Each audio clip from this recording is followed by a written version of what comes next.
Hello everyone, this is Highlander from MTG Cardsmith doing another custom Magic the Gathering card review, and today we're reviewing a card by TGBC from his set Gakuren. This is the second card we've reviewed, and here we have a white planeswalker called Houraiji Super Chuni. Okay, these cards are way too anime for me. I have no idea what I'm reading.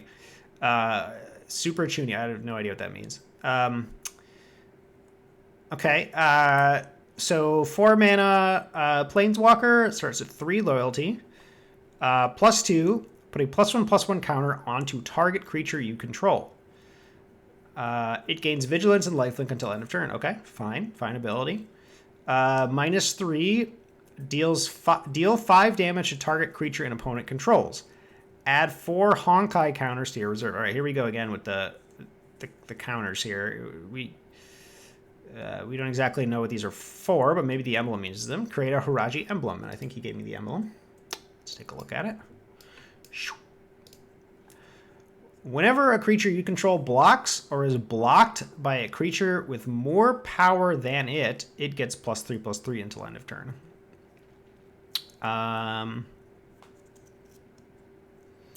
Okay. Not as a little bit of an underwhelming emblem, I would say there. I mean, that's fine though. I mean, Planeswalkers rarely ultimate, so you know, it's like the ultimate's like whatever. It's sort of just like it's a magical Christmas land scenario, so it's not generally how you want to judge Planeswalkers. So it's really about the first 2 abilities. The +2 is pretty strong in a creature-based deck. You know, it's a permanent +1/+1 counter, and it gains vigilance and lifelink. So you know. In a race, I mean, it's incredibly strong, right? Like if you're both playing creatures and attacking each other, and then all of a sudden you drop this, you go up to 5 loyalty, your creature gets bigger and it gains vigilance and lifelink, so it can attack. It'll gain a bunch of life. If they don't kill it, it's still back to block the planeswalker. So it's pretty strong, especially if you're on the play. And then, of course, they still have this Planeswalker they have to deal with. So, you know, that's what Planeswalkers do. -3. Deal 5 damage to target creature and opponent controls. Add 4 Honkai creatures to your reserve. Okay. Don't know what Honkai counters are. This is kind of the same thing that happened with Rage Mana. Is I saw a lot of cards that added Rage Mana, but not a lot of ways to use it. So I'm hoping to see some way, you know, I'm hoping to see the opposite here, or not the opposite, but I'm hoping to see a combination of enablers and payoffs this time around, so that can help me judge how powerful getting 4 Honkai counters is, because right now, who knows? I have no idea. But I will say that a white Planeswalker just straight up dealing damage, I think is... that's not really how white tends to operate. Also... if you think about similar planeswalkers, like, for example, Chandra, Screefall, Chandra, Jackie Chandra. Where's the 4 mana one that adds mana and is There we go, Torch of Defiance. So Torch of Defiance has a -3 to deal 4 damage to a creature. Now, she does start with 1 more loyalty, so she can use it and survive, whereas this particular Planeswalker cannot. But you're dealing 5 damage instead of 4, and you're gaining whatever these Honkai counters are, so you're gaining another benefit there. Not the biggest fan of this particular ability, just because it's not... this isn't how white tends to do things. You know, white doesn't just straight up deal damage to creatures. If they do deal damage, it's generally to an attacking or blocking creature. Or they exile things or destroy things. But dealing 5 damage is not really in the color pie, just straight up for white here. So, you know, if this was like a white red Planeswalker, for example, I think that would be reasonable, though strong. But it's fine. You know, if you do that, you lose her, or you can +2 and then -3. You know, whichever. So yeah, I mean this is a fine planeswalker. Again, color pie issues aside, and Honkai counters, not knowing what that is aside, it's a fine planeswalker. Again, just like the last card, I'm not seeing anything here that's particularly unique and exciting, but it's relatively balanced, and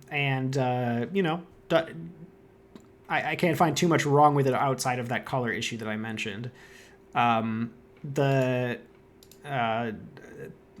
The emblem here is a little wonky looking because it doesn't have the proper formatting, but whatever. The emblem, I would say the emblem is subpar.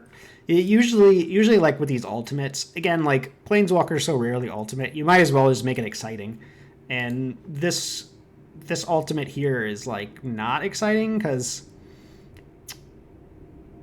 it makes your creatures a little bit harder to block, but like it doesn't actually let them deal more damage to the opponent. And as long as they're blocking with a creature that doesn't have more power, it can have equal power, it doesn't do anything. So as long as they're as long as your opponent is sort of blocking, intelligently, this emblem isn't going to do a ton. I mean, it'll matter, but it's not. This isn't the kind of thing you look for in an emblem, right? Like an emblem, Teferi emblem, every time you target something, you gain control of it. Is that the Teferi one? No, I'm thinking of Dak Faden, whatever.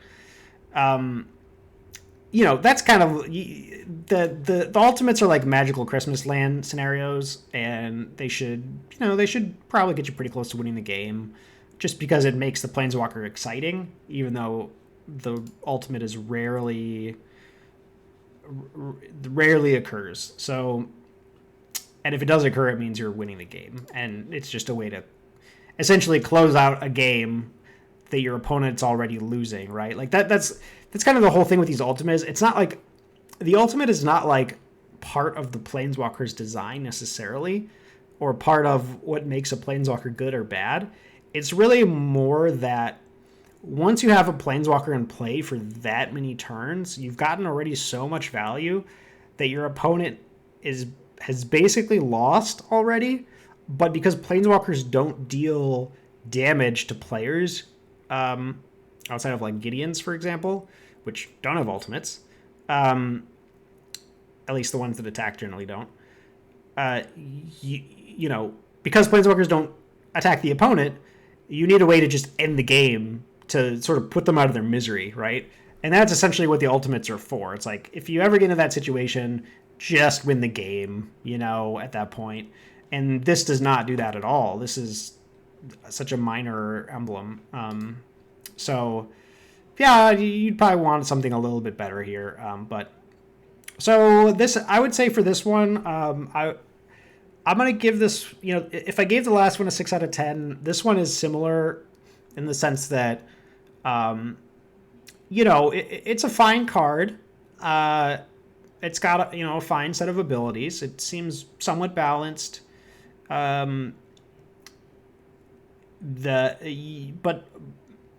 on the other hand, there's nothing particularly interesting about this card. This could be any number of other Planeswalkers. I'm not seeing anything here that I've never seen before, which is fine, but combine that with the fact that you've got this sort of thing out of the color pie here, and that the emblem is pretty unexciting. I'll probably give this one a 5 out of 10, but it's a fine card.